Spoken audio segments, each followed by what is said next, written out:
Saudações pessoal, sejam mais uma vez todos bem-vindos à nossa segunda conversação sobre microbiologia.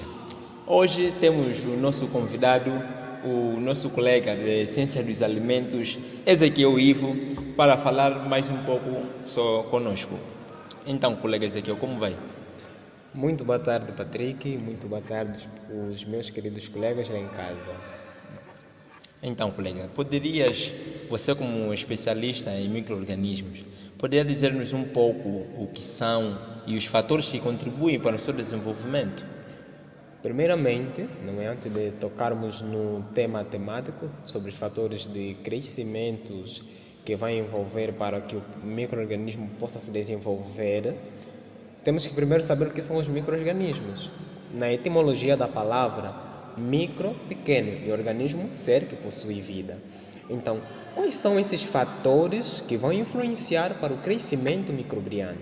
Temos os fatores, colega Patrick, os fatores físicos e os fatores químicos.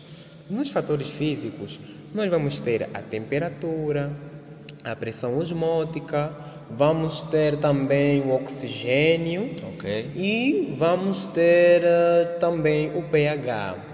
Já nos fatores químicos, vamos ter aí os elementos que vão influenciar para o crescimento microbiano, como o nitrogênio, o carbono, o enxofre, o fósforo e os oligoelementos. Dentre esses fatores físicos, vamos ver então como é que esses micro-organismos vão se comportar e vão se desenvolver. Como é que esses fatores vão influenciar para o crescimento desse micro-organismo.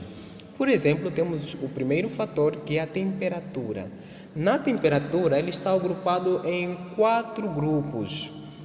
Temos os psicrófilos.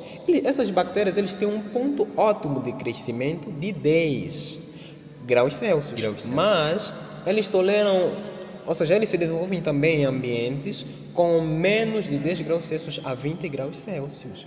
E temos ainda outras bactérias que são os psicotrófilos. Essas bactérias têm um ponto ótimo de crescimento de 10 graus Celsius a 20 graus Celsius. Porém, eles podem tolerar uma temperatura de 0 graus Celsius a 20 graus Celsius. Temos ainda as famosas bactérias mesófilas, como as salmonelas.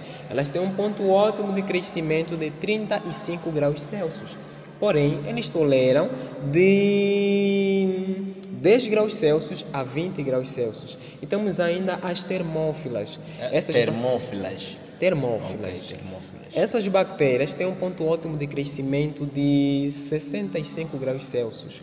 Porém, eles toleram uma temperatura de 40 a 70 graus Celsius. São aquelas temperaturas que nós podemos encontrar nos vulcões.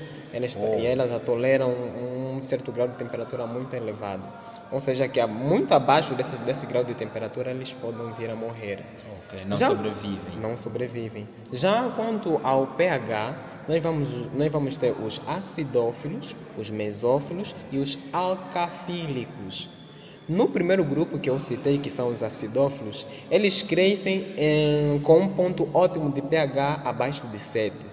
Nos mesófilos, em torno de 7. E nos alcafílicos, eles crescem com um ponto ótimo de pH acima dos 7. E vem agora outro, que é a pressão osmótica. A pressão osmótica está ligada mais ou menos com o ambiente e a tolerância à sal. Nesse caso, nós vamos ter os halotolerantes, os não halófilos, vamos encontrar os halófilos extremos e entre outros grupos. Para não ser muito extensivo, temos então também o outro fator, que é o oxigênio. Nesse oxigênio, é bem sabido que existem bactérias aeróbicas e anaeróbicas. Espera um pouco. Ou seja, o oxigênio também influencia para o desenvolvimento do micro-organismo, é isso? Claro. Muito obrigado até pelo reparo. O oxigênio é um dos fatores que influenciam também para o crescimento dos micro-organismos, mas nesse caso são os aeróbicos. São os aeróbicos. Já os anaeróbicos, eles se desenvolvem na ausência do oxigênio. Assim mesmo. Uau.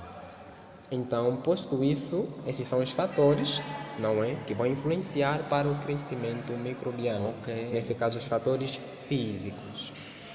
Fatores físicos. Olha, conseguimos tirar proveito dos conhecimentos do nosso colega de Ciências dos Alimentos, Ezequiel Ivo. No entanto, conserve bem vossos alimentos para que não prevaleça a presença de micro-organismos e não causar doenças para vocês, ok?